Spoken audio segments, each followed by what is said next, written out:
Hello everyone, I am Tacit, and today I'm going to be going over the Mythic of Fountain of Stars, as well as a couple teams for it. Don't forget to finish out the season if you haven't already for Season 6 of Gems of War. Still around 2 days left, and it will end at the end of this weekend. As far as this getting troop, of course, the main way of getting it is through the Season Pass. However, if you are free to play, it will be available whenever the next Bright Forest event rolls back again in the event key drop table. Not this particular week, but whenever it rolls back around, it will.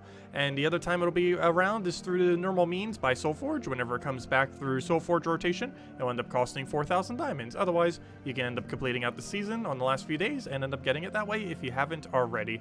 As far as the troop, it is interesting. It's kind of like a 1.5 converter. There are a lot of things that convert a single color, other things that convert two different things. This kind of converts 1.5. It converts 5 green gems into purple potions, which of course was one of the mechanics added this season, the potion mechanic, specifically a purple for this thing. And then it converts all brown gems to skulls. It also gets to cleanse all Fey allies, which does indeed include itself. So of course that would get rid of things like entangle, freeze, stuff like that. So it can be situationally useful, though you're generally not building it around Fey. You're normally trying to build it into something where you can spam loop with its ability, likely with other skull spam, ideally purple skull spam. Purple is one of the biggest colors for skull spam, so pretty convenient synergy that ends up having with this troop. Aside from that, it does have stone skin, so it can be used in first slot with that score reduction, and while very rare, too low of a chance, it has a 15% chance to bless all allies when its turn begins. This is way too low to be a consistent cleanser. However, it can theoretically cleanse.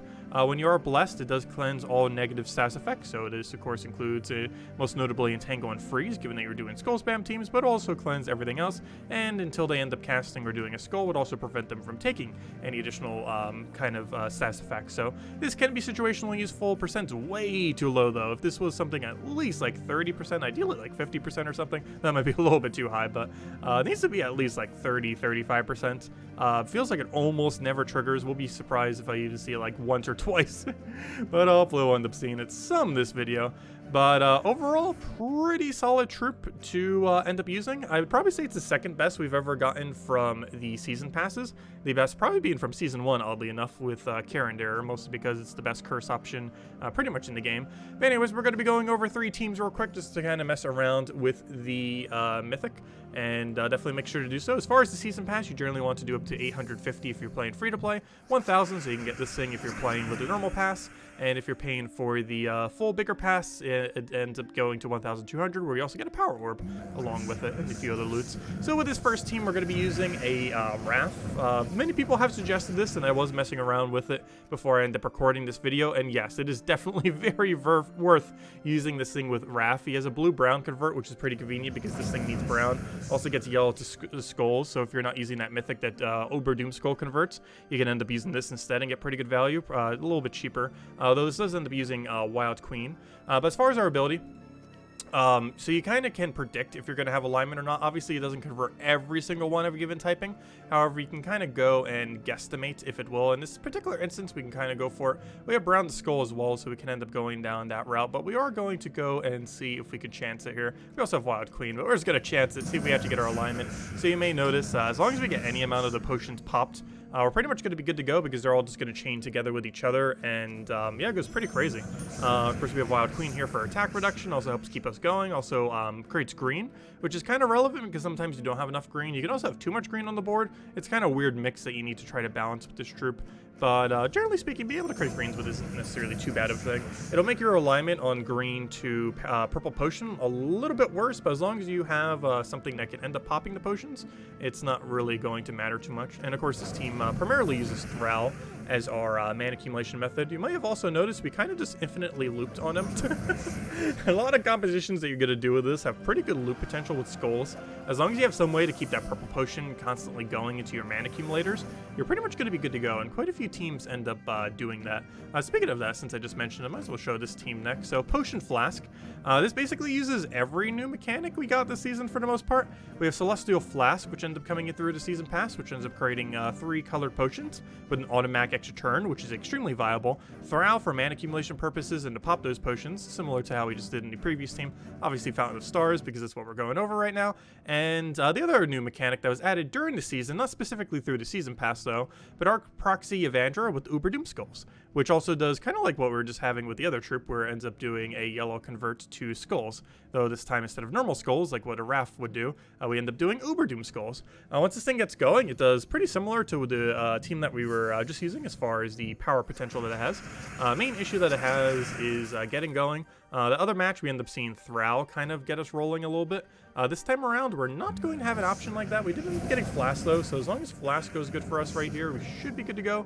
We are frozen on purple, which is slightly concerning, especially the fact that it just created purple potions, which doesn't quite work out. We can hope we randomly get blessed. Of course, as I mentioned, it does have that mechanic. It is so absurdly inconsistent and will probably never happen when you actually need it, like right now, when I desperately need it, because we just lost our turn because we're frozen. Luckily, it is cleansed there, so we should auto-win from here for the most part. So, of course, we can just get those big Uber Doom skulls down. We can end up taking potions whenever we want. Keep taking skulls for now, just to kind of keep poking at it. Throw down a Flask. Also, in the most recent patch that they did the other week, they did end up fixing all the potion glitches, so that's pretty nice, so we don't have to worry about that anymore to any capacity of anything kind of doing what it shouldn't be doing. So we have brown to skull, green to purple. You can, if you only have 3 green to purple chained next to each other, try going for this. Like, for example, right here, if this converts to a purple potion, this is actually extremely good value. I think we'll risk it just to try to show it. So right here, we tried going for purple potion. You notice the only thing we got was a single free connect for the most part, and that was enough to just chain everything into an extra turn. It's a weird double converter that doesn't actually need alignment necessarily to end up getting its extra turn, which is kind of rare for a double converter. There's a lot of single converters that have like an extra gem spawn attached to them that can end up doing it. But as far as like double converters, or I guess 1.5 converters, it's kind of interesting because as long as it gets that potion alignment, even if it doesn't land the extra turn, the potions themselves will probably be the thing that nets you the extra turn, which is kind of convenient. And right here, we'll just kill it with Uber Doom Skulls just to end out the battle with the billion damage that does. But yeah, ends up working out pretty good. And now for the slightly cheaper team, this one can be replaced out for a couple options. I do believe I used double Mythic here just for the sake of showing it like this. However, yeah, because I use Arc Proxy, or sorry, not Arc Proxy, I mean the Arch Diva, the other Arc one. But you can replace this out for quite a few things. You can replace it with Skeleton, you can replace it out for Thrall, you can replace it out for another like Purple Skull Spammer if you want. There's definitely other options. And even Keeper of Souls, you, as I mentioned, could replace with something like Skeleton if you really need to cheapen it down. Though ideally, Keeper of Souls is kind of cheap enough. It's one of the rare instances where you can actually use Control build. Keeper of Souls is one of the most controlled Skull Spammers in the entire game. He's very rarely used, but ends up working out surprisingly well with Fountain of Stars just because of how you tend to loop with other options. This one also uses Leprechaun because, of course, things like Thrall isn't as good in early game. However, something like Leprechaun still full strength. Also, if you're watching this the week of, it is in the drop table right now. Leprechaun, if you haven't gotten as a newer player, definitely make sure to do so in Event Key drop table, as a really great thing to have your hands on. So right there, you saw we got blessed for our entire team. I think this is literally the first time we've gotten it this entire video, which I'm not surprised because it feels like it never triggers. But when it does, you saw we were entangled and now we're not. So when it does trigger, pretty good value. The only problem is it's so ridiculously rarely ever triggers. So right here, we have a billion purples on the board. Really good chance we'll land it. No guarantee. However, I think we're going to go for it. Alternatively, we can convert green to skulls. However, I think we'll take our chances with this ability and hope it doesn't miss. And guess what? It missed, and then it didn't miss because purple potions just chain like crazy. Once a single one of those hits, you just get all the value. So that's pretty nice. We can convert purple here into skulls. That is somewhat tempting. Alternatively, I can just go buff first loss. This is the main reason why we had Arc Proxy here. I mean, why does it keep saying Arc Proxy? I mean Arch Diva. The other one was Arc Proxy. But anyways, so we can just go for Skull Spam here. Ideally, we don't want to do this onto yellow. I mean, sorry, on purple or green are the two main colors we don't want to do it on. However, in this particular instance, I think we might actually do it on purple, just so we can go on Leprechaun off of green. Also, with controlled skulls, one interesting thing that you can do is take a lot of very small skull pokes.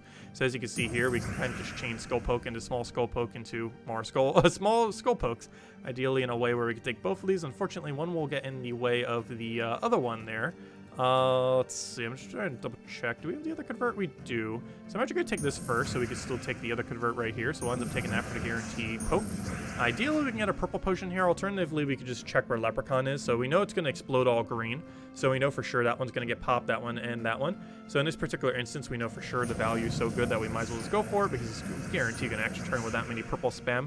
And then we have another instance where we can just kind of spam out Keeper of Souls. And similar to a lot of these teams, as you can kind of see, the loop potential is definitely very, very high. Not flawless on some of these, but definitely kind of like Divinish Ball of Coolin.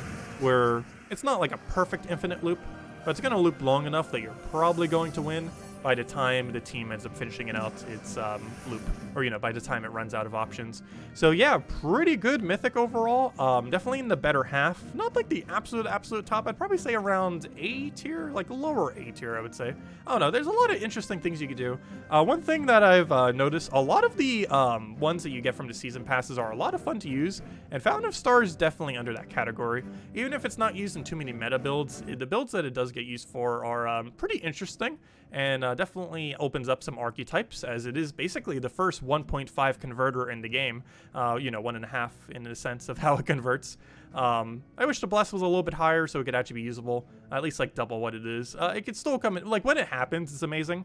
It's just such a low chance. A lot of things that trigger like percent chance out on starter turn are pretty underwhelming, and unfortunately that's no different unless it actually triggers, in which case it's amazing.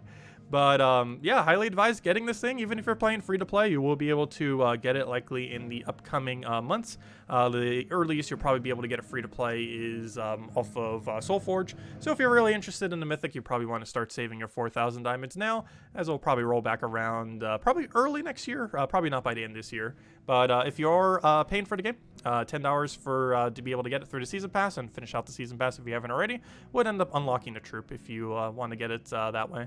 And don't forget, you still have about 2 days left. At the end of this weekend will be the end of the season if you still end up wanting to picking it up. Anyways, guys, if you have any other questions, feel free to leave it in the comment section below. Of course, as always, all the teams done in this video will be in the description below if you want to go copy paste any of them. Anyways, you all have a wonderful weekend, and I'll catch you guys soon. Goodbye, everyone, and thanks for watching.